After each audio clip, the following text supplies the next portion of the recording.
Hello, welcome back to another episode of Leointerviews. Today we have Harry Duran with us. How you doing, Leo? Thanks for having me on. Of course, let's go ahead and get into it. Tell me about you. So I was in the corporate world for about 20 years, and then decided to become an entrepreneur. And about 2014, I started to learn podcasting. So I've had a podcast since 2014. It's called Podcast Junkies. Just celebrated 12 years, and then I started my own agency, podcast agency, to produce shows for other people as well. Oh, wow, tell me about your podcast. So initially, when I started it, I realized I didn't know anybody in the world of podcasting, so I figured the best way to meet them was to interview them. So I created a podcast about podcasters, and I started to meet some of the people who've been doing it. I call them the podcast OGs. They've been doing it since 2006 or 7, and it was a great way to connect them, have an hour-long conversation, and they would know me, and because I was doing some video back then as well. And so when I would go to a podcast conference, they would see me. They say, "Hey, Harry, had a great conversation with you, really enjoyed it." And I'm sure it's the same experience you've been having on this show. Where can people find your podcast? Anywhere they consume or find their favorite podcast, you can look on, like every good podcaster, you want to make sure it's everywhere. So it's Apple, Spotify, YouTube. Just search for Podcast Junkies. That sounds like a very fun podcast. Yeah, I always say when you look at an interview or you see an interview on your calendar, you should get excited. If you feel bummed, then you're probably not interviewing the right people. Yeah. What's your biggest challenge and how did you overcome it? I think for me, it was making the move from an entrepreneur to an entrepreneur, from working from a 9 to 5. Because when you're used to working a certain number of hours, you have to be in the office at a certain time, and you get paid at a regular time, every couple of weeks. When you make that move, you have to have really the discipline to show up and essentially be your own boss. And you got to get up and you got to do all the work, and you got to learn a lot of things like sales and marketing, all new things that were new for me at the time. But I pushed myself out of my comfort zone and learned them, and that's how I became the entrepreneur I am now. If you think that we could all change the world by doing one thing, what would it be? I think it's just being nicer to each other. I think more people, and hopefully you've been finding this experience on the podcast, I think it's just if people would take the time to listen, and I think podcasting has made me a better listener. So I'm more curious. I ask open-ended questions. I pay attention to my guest when they're talking to me. And I think all those things are helpful, and they're life skills, right? And I'm sure your ability to become a better listener has improved because of this podcast. Let's see. Okay. What's the biggest piece of advice that you could give to someone right now? I think right now, depending where people are at, there's so many different suggestions for people, but I probably the most universal advice is not to give up. And that could apply for whether you're doing a podcast like you are and continuing to show up every week and publishing and producing episodes, or if you are in business and you're having a challenging time, like don't give up, figure out what you need to do to excel in your job or what skills you need to learn, especially with all this AI stuff coming and everyone's feeling like the robots are going to take over their jobs. So, but even, as an entrepreneur, I learned a lot, not to get too upset with failure because it happens a lot. So you just got to get up and just brush that dirt off your shoulders and just go on to the next challenge. I am a bit scared because there's this one AI that can actually make interviews. Yeah, so, but that AI doesn't have your personality. That the AI doesn't have your curiosity. So as long as you keep adding the human element to this show and share what you like and what makes you happy, then that's what allows people and your guests to connect with you. True. Hopefully AI doesn't start to take over my personality, and then because if that happens, well, there goes our podcast. Yeah, I think just keep putting in things that are like quirky little things, fun things, like something you did today, or like I rode my bike today. Like the AI doesn't have that curiosity, and doesn't have that originality about like your life. I scraped my knee, on my bike today. Like no AI is going to be able to think, because those are the things that make you uniquely human. So just keep thinking of those things and just keep injecting them into the podcast. What's your favorite guest that you've had so far on your podcast? Ooh, that's a lot. I've had over 380 on my first show, and then on my second Dang. show, probably about 500 across both shows. What? You just got to keep at it. When I first did my first couple back in 2014, I was like, wow, I can't believe I've had people like Pat Flynn on the show, who's a really famous podcaster, Jordan Harbinger. He's got a really good podcast as well. And so I just appreciate people who take a lot of pride in their shows, and they do a lot of research for their guests. My show is like, I don't need to do a lot of research because I'm really, like I said, paying attention to the person that's in front of me. So I think it's whenever people feel like they can tell you a story, or sometimes they'll say, hey, Leo, I never told anyone this before, but that's when you know you're getting like a real connection with your guests. So those moments are really gold. What do you think is the biggest tip for podcasters? I think it's related to something I said earlier about continuing, even at the beginning, when you think, I've done 5 episodes or 10 or 20, is this really working out? I don't know. If you have a passion for it, you've got to keep going, because your 10th is going to sound better than your first, which I'm sure you experienced. Your 50th is going to sound better than your 10th, and your 100th is going to sound better than your 50th. And in my case, my 500th probably is hopefully better than my 100th. But you just have to put in the reps, because you're going to stumble along the way. You're going to make mistakes. You're going to learn tips. You're going to see other podcasts. You're going to see other podcasters and be like, oh, I should try that on my show. So just be open, like always be curious, and always be like really, really paying attention to your guests. And then you'll always get really, really good information that it's going to help you better on the next episode. Oh, I am soaking this in right now into my tiny peanut brain. Yeah, I mean, but it's growing, and your brain is always so curious right now at this age that it's taking in so much information. And just have it open, and just when you have a podcast episode with someone, you have this opportunity to get a peek into their world. So you should just be like watching everything and like, hey, Harry, I like just watching the things they say or things they do, and like, oh yeah, when I broke my leg on that slope, and I went to and they're like, oh, you're skiing, and so you're listening for. They're giving your guests are always giving you clues. So your job is to just be like that detective and be like, oh, tell me more. And they call it pulling the threads. Like, oh, tell me more about that. Tell me more about that. Yeah. Interesting. Yeah. This is kind of funny. I'm interviewing a podcaster who interviews podcasters. Yeah. That have also interviewed him. Yeah. They are interviewing a podcaster who podcasts about them. Yes. It's like when you stare into the mirror and you got a mirror behind you, and it's just like deeper and deeper. It's super meta. It's like, wait, pod. Like Inception. My brain hurts now. Well, you're getting all the knowledge, because I got all the knowledge from all the podcasters I spoke to who've been doing all this podcast, and now by interviewing someone who interviews other podcasters, you get like that knowledge transferred to you now too. Yeah. Yeah. What do you think makes someone strong on the inside? That's a really good question. I think what makes people strong is to believe in yourself. To believe that you can do things that other people think you can't do. And sometimes you'll try the things, and you'll fail, and you'll look silly, or you're worried about looking silly. I remember a lot of things I did when I was little, and back then I didn't have anyone to guide me to say it's okay to fail. Failure is not the end of the world. And I know when you're younger, you think like, if you fail at something, that's it, it's over. But no, it's the end of the world.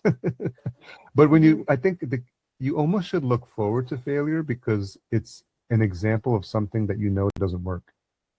So you just have to reframe it. And I think that internal like fortitude, and it gets better, it gets stronger and stronger. And you're like, oh, I tried that.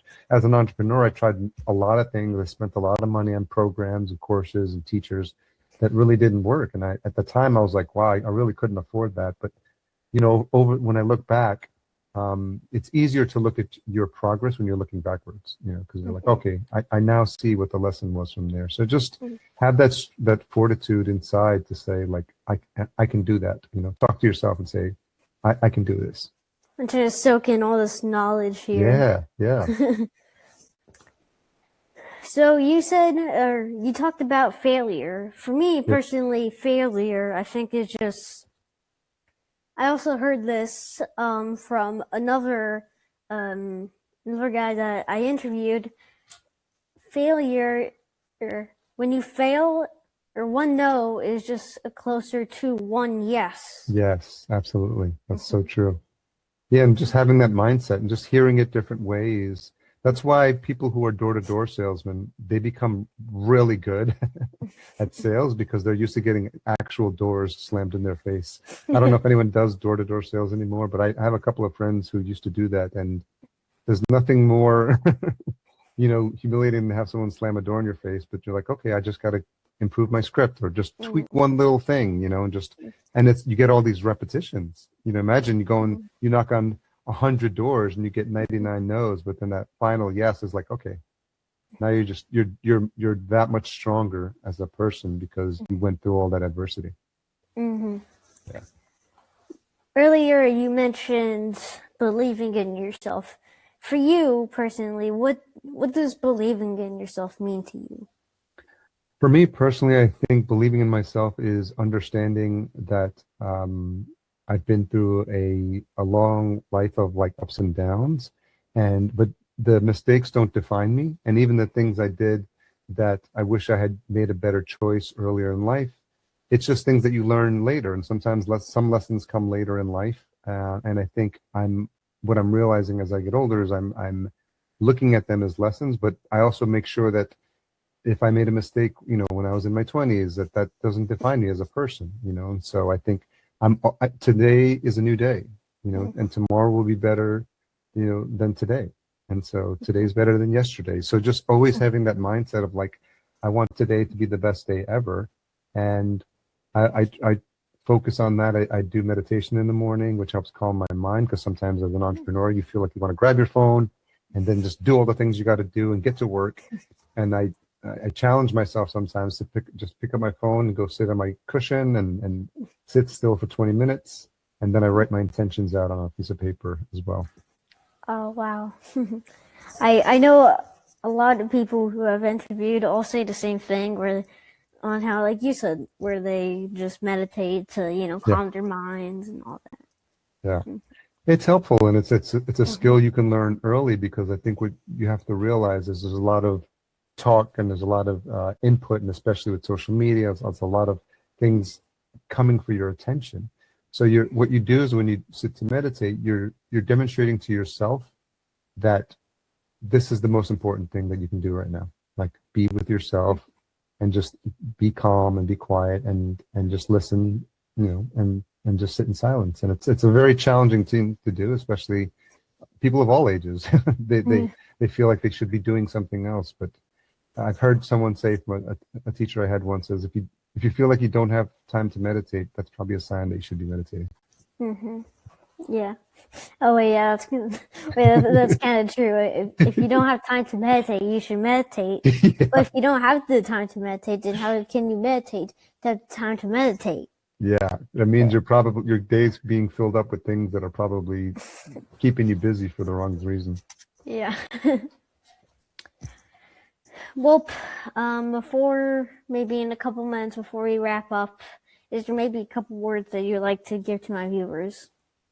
Yeah, I think anyone that comes in should understand like how much excitement you have when you put the show together, and to if everyone treated their life the way you treat this podcast, I think they'd be better off, because I'm sure you get excited, and I know your dad helped you start the show, and I bet you never thought, like a couple of years ago, you'd be hosting a podcast, meeting all these people. Never would have thought. Never ever. Yeah, and so what is the one thing that stood out for you from all these conversations that makes you think like, yeah, this was the right thing? Just connecting with people. Yeah. I feel like. Yeah. So that's the important takeaway, to remember. Like, I always call podcast your stage. Like, you can create a stage. Like, people want to go be a public speaker and be on stages. I'm like, you already have a stage. It's called a podcast. Yeah. And the beauty of it is you decide who you wanted to bring into our conversation. And in a podcast, there's always three people. There's the host, the guest, and the listener. So we just have to never forget there's someone listening to this show as well, because without them, we were just talking in a room to ourselves. Yeah. We have to remember there's someone listening. So to everyone listening, I know you've referred to the audience and I've referred to the audience in this conversation, but remember, we're just always trying to connect, bring the world a little bit closer. And that's what you're doing with this podcast. And that's what we all do as podcasters. So I want to thank you for hosting a show and having these conversations and bringing the world a little bit closer as well. Oh, I appreciate it. Yeah. Well, as always, we have our very, very big, bad, giant, humongous question. This is the climax. This is the peak. This is, I don't know what else to call it. The question of all questions. Yes, yeah, exactly. It's a question. It's a question for questions that questions more questions that they were supposed to question of questions. That's perfect for a podcast where you're interviewing a podcaster who interviews other podcasters about their podcast. Yeah. Yeah. Well, do you think you can handle it? Let's go. Bring it. Okay. Are you a Coke or Dr. Pepper guy? Ooh, Dr. Pepper. Okay. Yeah. I think that brings Coke is currently sitting at like 7 or 8 people who have voted for it. Dr. Pepper, I think, is maybe around 6, maybe 7-ish people, somewhere around there. Okay. First 1 to 10 votes wins. Do I get it? And then you send everyone a Dr. Pepper? That's if Dr. Pepper wins. Coke is very close, but Dr. Pepper is close to tying. So it's a unique flavor. I just like it that it just has a special taste in it. So I found out there's another company called Olipop that makes. I love those. You know what? All right. They have a Dr. Pepper flavor too. Really? Oh yeah, and it's healthier. More stuck. All right, that's the end of the episode. No, I'm just kidding. Yeah, see you later. But I have to tell my mom about that because I just had one yesterday. Oh yeah. Oh really? Yeah, they're good. Oh yeah, because like everything today in America, mainly just America, is number 1, you take 1 sip of something, you get diabetes. Yeah. 2, your blood sugar goes up the roof and you don't get diabetes, but you get stage 4 diabetes. Yeah. That's even a thing. Yeah. Yeah. Number 3 is you just get cancer, diabetes, stroke, baldness, you start sweating, you're stinky, no one likes you, you don't get a girlfriend because you weigh 10,000 pounds. Usual life of America. That's usually how it is here. Yeah. So I didn't know Olipop had Dr. Pepper flavor. Yeah, do you hear this? He's right there. Yeah. Tell him I said hi. Oh, yeah. Hey, he says hi. He says hi. Yeah. Oh, it was nice talking to you. Well, Leo, thanks again for this conversation. I really appreciate what you're doing for the podcasting space. Oh, yes, of course. And guys, remember to like, subscribe, turn on notifications so you guys get notified when I make a new video. Yes, please do smash that subscribe button. Especially now since we hit 100 subscribers, we're trying to get 200 and then 400, then 800, then 1,600. And 3,200. 32, then 6,400. Has anyone told you they've started a podcast because of you? It's going to happen.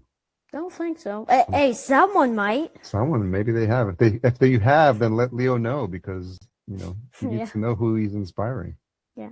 And fun fact, I actually started this podcast because I was inspired by someone. There you go. That's how you got to pay it forward now. And I'm talking about one person specifically. A lot of people know him in the podcasting area.